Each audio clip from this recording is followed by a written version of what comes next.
It's a pleasure to be here.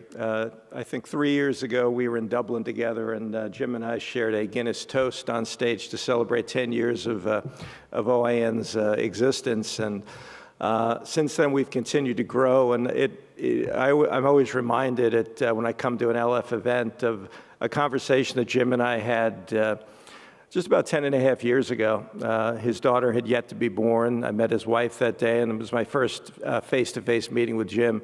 And he talked about his ambition of really being able to create a series of projects. And I don't think at that point, he could have possibly conceptualized just how this community has grown and just how the LF has become a fostering agent and professional management organization to be able to help nurture projects like what Shuli just described, very important project related to the energy sector globally.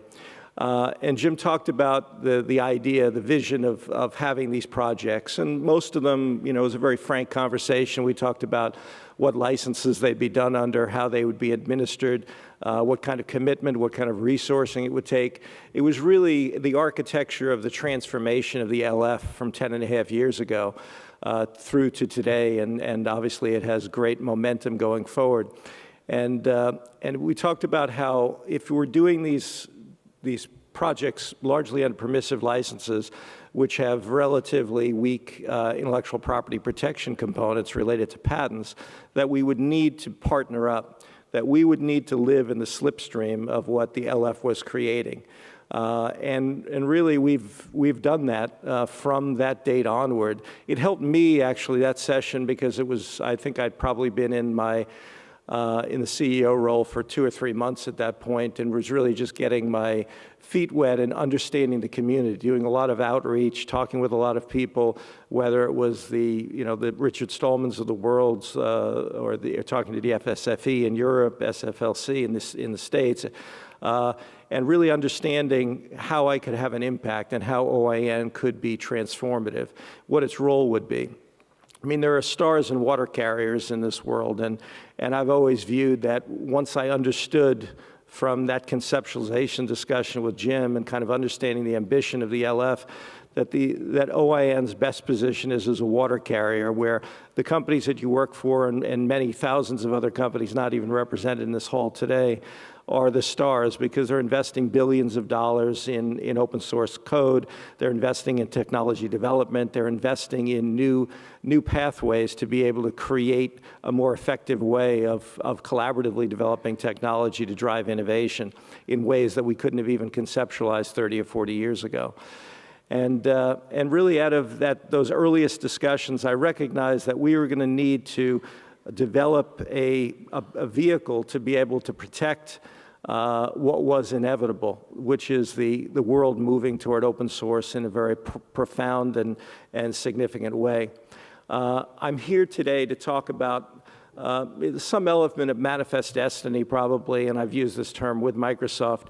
But when I first came into my role, there's a history, and rather than go into the history, I'd prefer to talk about the future. But Microsoft's participation in OIN and agreeing to support patent non-aggression in the core of Linux represents a sea change. And I've gotten so many notes from many of you in the audience and others that I've had the chance to meet and get to know over the years, congratulating me on this activity. And what I would do is congratulate Microsoft on facing the inevitability of the world as it is versus the world as a former CEO and former CEOs of Microsoft would like to have thought it would continue from the late 90s onward. But the world has changed, and you've changed the world, and I think that's a testament. What OIN has accomplished is a testament to the growth of this community that the LF has fostered, and the realization of every company sitting here and so many other companies of the importance of open source to their own competitiveness. I think for a lot of people, they ask the question, what really just happened? We've had many, many articles published by different journals, whether they be industry journals or Fortune Online, Yahoo News, many other media outlets, ZDNet. What happened, how it happened, and why it happened, I think are critical questions.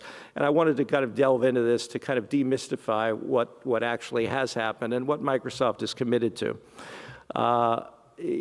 The press release we put out basically talks about the support for innovation and how they've agreed at the core of Linux, all the core technology which we include in something called the Linux system, which is Linux kernel code plus adjacent open source code.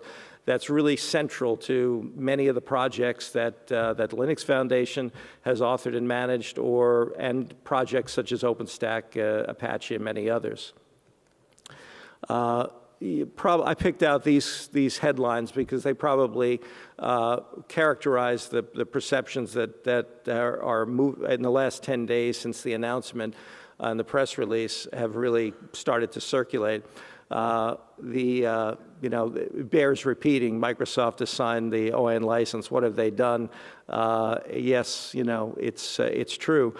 Because for so many people, for so long, it's been viewed as Microsoft has been, through its own behaviors and rhetoric, has allowed itself to be villainized.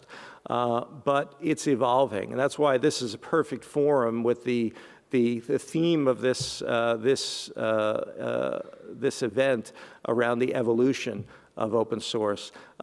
No company has come further from being the most successful proprietary software company in the history of the world to now being a company that recognizes its need for interdependence, its need to participate collaboratively with others in the world, lest it fall behind, lest it not have the ability to effectively offer solutions that people want to buy.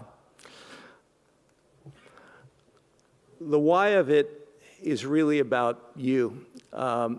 If this community, if the LF, if other project management organizations were not successful in generating billions of lines of code and getting participation from the best and the brightest people around the world to be able to code and contribute to projects, then we would not exist. We would have no reason to exist. We'd still have the 31 licensees that when I came into OIN after the first 3 years of its operation we had, instead of the 2,800 plus that we have now, and 100 of which have joined just in the last 5 working days since the announcement of the Microsoft license. And so it's the community on which we stand and the community on which we are building our platform. I said in Dublin 3 years ago that we stand on the shoulders of those who have pioneered open source legal issues, that have been fighting in Europe, in the US, in Asia, to be able to support freedom of action and freedom to operate, and ultimately choice. If you think about this, this may look like something that's very sudden, but if you look at this piece that was actually presented 10 years ago at UCLA's business school, the Anderson School of Business, there have been many, many people that have been pushing on the rudder of that have felt like they've been pushing on the rudder of the Titanic inside Microsoft, some of whom are here today, to be able to drive change, to be able to drive a new awareness. And that awareness takes time especially when you're coming from where they've come from. But that change is not over. It's merely midstream, but one important manifestation of that change is the recognition that patents and control are not the vehicle to be able to enjoy competitiveness in a competitive situation, and to be able to tap into creativity. If you want to hire the best people, then you basically recognize the code of conduct that they accept. I think it's significant that people ask me, well, how long has this been going on? And I've been talking to Microsoft for 9 years. Some conversations have been cordial, some not so much. We've agreed to disagree on certain things, and we've looked for areas where we had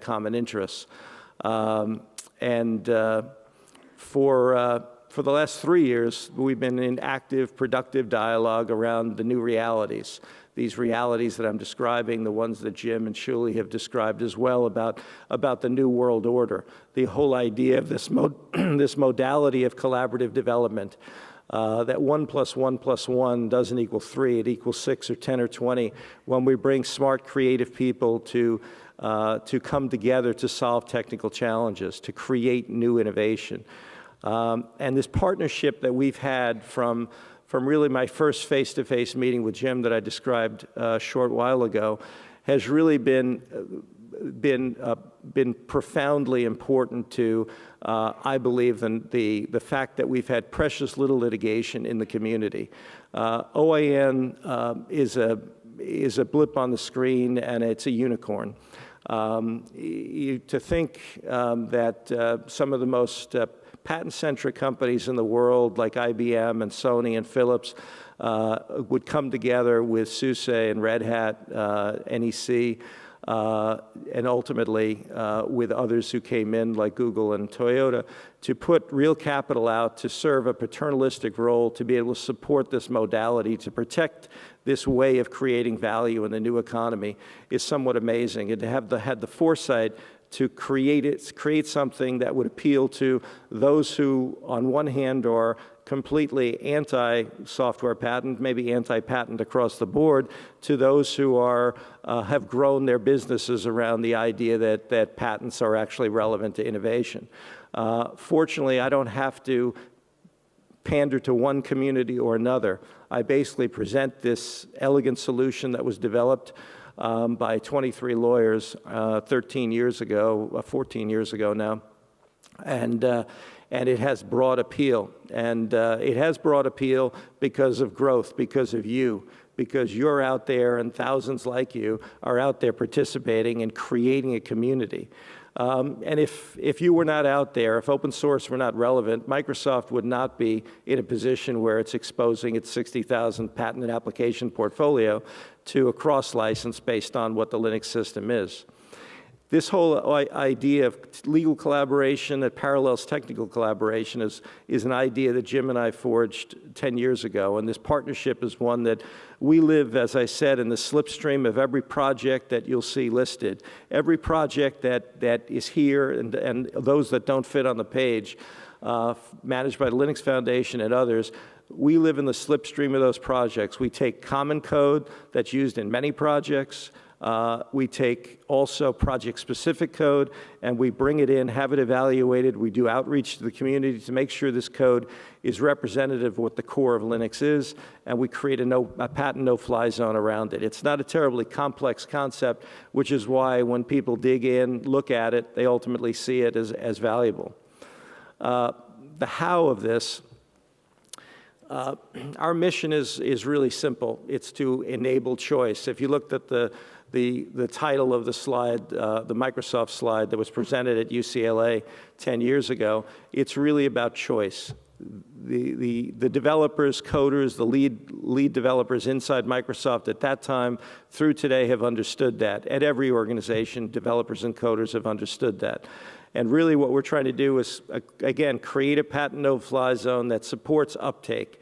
One of the things that would have really created, you look at the auto industry, you look at banking, the people that are joining the Hyperledger project. These are industries that have notoriously been risk-averse when it comes to patent issues. Would they have actually embraced these significant projects 10 years ago, 15 years ago, 20 years ago? Probably not. But it's a time and place thing where the community has evolved, risk mitigation has evolved to the point where it was acceptable for these companies to participate. OIN's membership includes these companies that have, as I said, funded OIN. We have over 2,800 participants. We've invested $100 million in patents that we provide a royalty-free license to be able to enable and encourage participation in the community. The cost is zero. This is just a sample of some of the companies that are participating from a whole variety of industries. and it's a global solution. This is not about an American-driven solution. It's increasingly becoming Asian because that's where more and more of the participants are coming from, as the LF has done a great job of bringing in more and more participants to their projects. And so our representation reflects where Linux is and where it's going. China is a very important environment for us, one that we measure against Japan, which is really the foundation in Asia of open source adoption. And we keep track of this because it's a measure of how well we're doing in terms of our global mission. The bottom line is companies that don't participate in OIN are doing so for one reason, because they want to reserve the right to sue on core Linux. There's no other explanation that's a legitimate characterization of why you wouldn't. And so I'd encourage those who are present to talk to inside your companies, to talk to your IP directors, your legal teams, to encourage participation, because we are increasingly moving toward a time when the community and this whole movement is around the notion of the elegance of kind of this collaborative development model that's self-organizing. It's also self-regulating. And I think more and more people are recognizing, as Microsoft has, that talent is attracted to behaviors, to norms, and to an ability to articulate a clear vision for a company. If you want to bring people in, then you have to adhere to a code of conduct, and our license is really nothing much more than that. It's a code of conduct and a set of norms that are established as to how you deal in a world where we've inherited a lot of proprietary technology, and we've inherited a patent system. Rather than pretend that it doesn't exist, we have to deal with what we find, make the best of it, and carve out a space for projects like those that the LF and others have launched to flourish. Thank you very much. Thank you, Keith.